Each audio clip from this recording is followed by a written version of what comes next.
পিতৃপক্ষের শেষে শুরু হলো মাতৃপক্ষ। মায়ের আশীর্বাদে সবার জীবন ভরে উঠুক আনন্দে।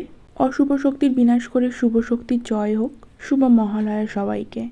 মহালয় থেকেই শুরু পুজোর আনন্দ। Welcome back to my channel. আশা করি তোমরা সবাই খুব ভালো আছো, সুস্থ আছো। আজকে ভিডিওটা এখন থেকে শুরু করা যাক, তো চলো দেখতে থাক। পুজো আসতে আসতে ভাবটাই খুব ভালো লাগে, কিন্তু চলে এলে দেখতে দেখতে দিনগুলো কিভাবে কেটে যায় তা আর বোঝা যায় না। দুর্গাপুজো আসতে এখনও 6 দিন হাতে রয়েছে, তবে তার আগেই চারিদিকে পুজো পুজো গন্ধ। শেষ মুহূর্ত অবধি চলছে কেনাকাটা। মহালয়া হিন্দু ধর্মের একটি গুরুত্বপূর্ণ তিথি, যা দুর্গাপুজোর সূচনা হিসেবে বিবেচিত হয়।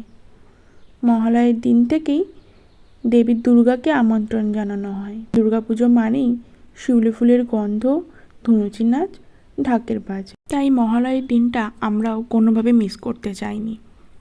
ভোর 4টের সময় ঘুম থেকে উঠে স্নান করে রেডি হয়ে আমরা বেরিয়ে পড়লাম 5টার সময় মহালয়ের দিন ঘোরার উদ্দেশ্যে। বেরিয়ে দেখলাম প্রচুর মানুষ রাস্তার মধ্যে হাঁটছে। যেমনটি আমরাও মহালয়ের দিন বের হয়েছিলাম, হয়তো সবাই সেই মহালয়ের দিনটি উপভোগ করার জন্য সবাই রাস্তায় বের হয়ে হাঁটছিল। আর হ্যাঁ, বিয়ের পর এই প্রথম বছর মহালয়াটা আমি ত্রিপুরাতেই কাটালাম। পুজোতে তো কলকাতায় চলে যাচ্ছি। মহালয়ের দিনই ঘুরে কিছু প্যান্ডেল দেখলাম।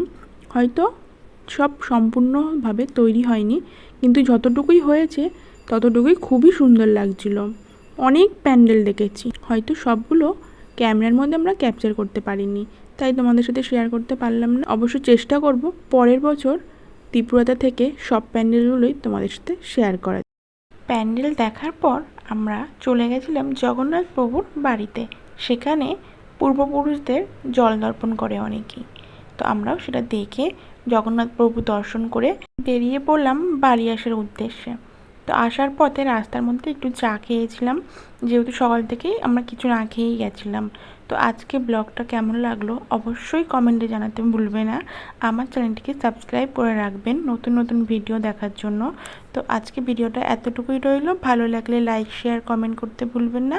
দেখা হচ্ছে পরবর্তী ভিডিওতে। ততক্ষণ ভালো থেকো।